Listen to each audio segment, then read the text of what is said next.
कोई भी देश पूरी दुनिया के साथ कितना पैसा कमा रहा है और कितना खर्च कर रहा है, इसका हिसाब किताब आखिर कैसे होता है? तो इसी बड़े सवाल का जवाब है भुगतान संतुलन या बैलेंस ऑफ पेमेंट्स। और आज हम इसी दिलचस्प टॉपिक को आसान भाषा में समझेंगे।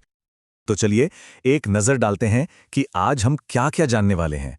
सबसे पहले हम देखेंगे कि बैलेंस ऑफ पेमेंट्स किसी देश का ग्लोबल स्कोरकार्ड कैसे है। फिर हम इसके 3 सबसे जरूरी खातों को समझेंगे और ये भी जानेंगे कि ये हमेशा बैलेंस में कैसे रहते हैं। इसके बाद हम सरप्लस और डेफिसिट यानी अधिशेष और घाटे के असल मतलब को समझेंगे और आखिर में देखेंगे कि जब ये बैलेंस बिगड़ता है तो क्या होता है। तो ठीक है, शुरुआत करते हैं सबसे बुनियादी सवाल से। आखिर ये भुगतान संतुलन है क्या? इसे ऐसे समझिए जैसे किसी देश का सालाना ग्लोबल रिपोर्ट कार्ड हो। यह रिपोर्ट कार्ड दिखाता है कि दुनिया के साथ लेन देन में उसकी परफॉर्मेंस कैसी रही, क्या वो फायदे में रहा या नुकसान में। बिल्कुल आसान भाषा में कहें तो बीओपी यानी बैलेंस ऑफ पेमेंट्स एक देश और बाकी दुनिया के बीच होने वाले हर एक पैसे के लेन देन का पूरा रिकॉर्ड है। चाहे वो सामान बेचना हो, किसी बाहरी कंपनी का देश में आकर निवेश करना हो या किसी का विदेश से अपने घर पैसे भेजना हो, हर छोटी बड़ी चीज इसमें दर्ज होती है।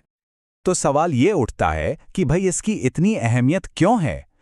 इसलिए क्योंकि ये सीधे सीधे एक देश की करेंसी की वैल्यू पर असर डालता है।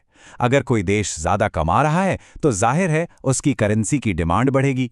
साथ ही यह दुनिया भर के निवेशकों को भी बताता है कि किसी देश के साथ बिजनेस करना कितना सेफ है।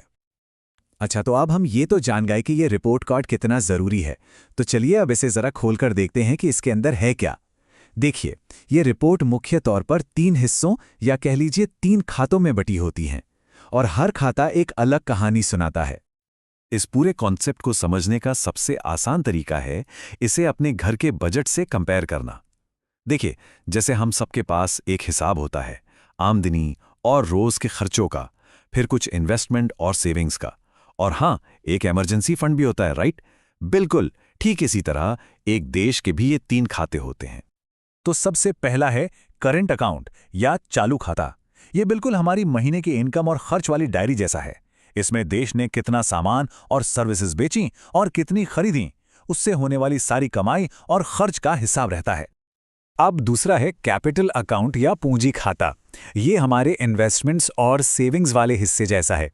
मतलब देश में कितना पैसा इन्वेस्टमेंट के तौर पे आ रहा है और देश से कितना बाहर जा रहा है, इसका पूरा रिकॉर्ड। जैसे कोई विदेशी कंपनी यहाँ फैक्ट्री खोले या कोई बाहर के स्टॉक मार्केट में पैसा लगाए, सब कुछ इसमें आता है।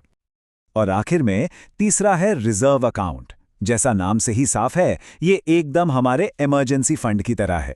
इसमें देश का सेंट्रल बैंक सोना और विदेशी मुद्राएं जमा करके रखता है। क्यों? ताकि अगर कभी कोई अचानक आर्थिक संकट आ जाए तो इस फंड से उसे संभाला जा सके।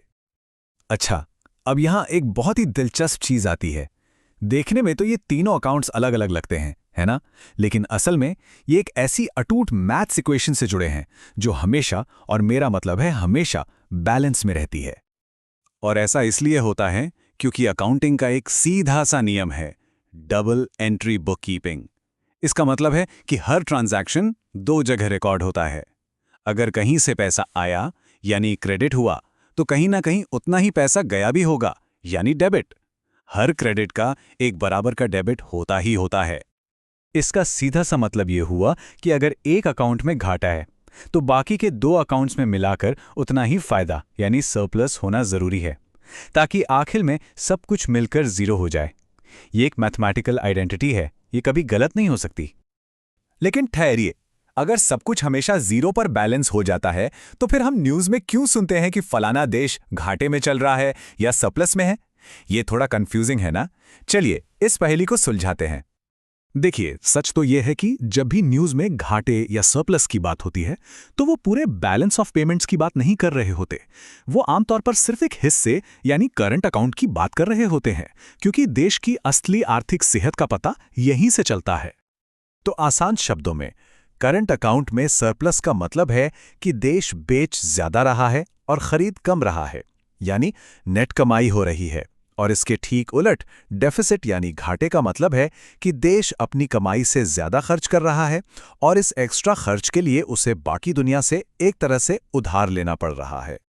और ये चीज हमें एक बहुत ही महत्वपूर्ण कनेक्शन दिखाती है, एक देश का अंतर्राष्ट्रीय व्यापार संतुलन सीधे तौर पर इस बात से जुड़ा है कि उस देश के अंदर लोग कितनी बचत कर रहे हैं और कितना निवेश कर रहे हैं। है ना दिलचस्प?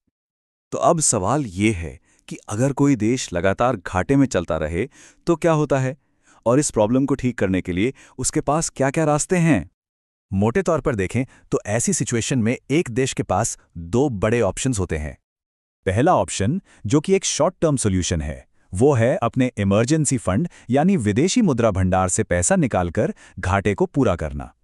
लेकिन ये कब तक चलेगा? इसलिए दूसरा और ज्यादा स्थायी उपाय है अपनी आर्थिक नीतियों को ही बदलना।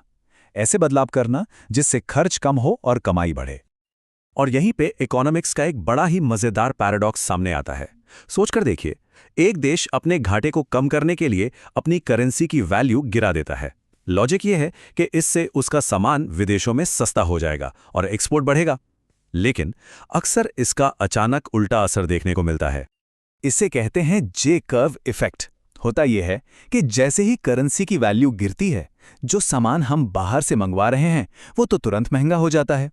इससे हमारा इंपोर्ट बिल बढ़ जाता है और घाटा पहले से भी ज्यादा हो जाता है। हाँ, हमारे एक्सपोर्ट्स सस्ते जरूर हो गए हैं, लेकिन लोगों को इसका फायदा उठाकर ज्यादा ऑर्डर देने में वक्त लगता है। इसलिए ट्रेड बैलेंस का ग्राफ पहले नीचे जाता है और फिर धीरे धीरे ऊपर उठता है, बिल्कुल इंग्लिश के जे लेटर की तरह। और बस यही वजह है कि बैलेंस ऑफ पेमेंट्स को समझना सिर्फ इकोनॉमिस्ट्स का काम नहीं है। कोई मल्टीनेशनल कंपनी चलाने वालों के लिए या इंटरनेशनल फाइनेंस से जुड़े लोगों के लिए इन बातों को समझना बेहद जरूरी है। ये एक्सचेंज रेट्स और इकोनॉमिक रिस्क्स के बारे में जरूरी सुराग देता है। तो हमने ये तो समझ लिया कि घाटा मतलब अपनी चादर से ज्यादा पैर फैलाना, लेकिन इसका उल्टा सोचिए। क्या हमेशा सरप्लस में रहना, यानी हमेशा अपनी जरूरत से कम खर्च करना, एक हेल्दी इकोनॉमी की निशानी है? ये एक ऐसा सवाल है जिस पर बड़े बड़े अर्थशास्त्री भी अलग अलग राय रखते हैं, और ये हमें सोचने पर मजबूर करता है कि आखिर एक परफेक्ट इकोनॉमिक बैलेंस होता क्या है।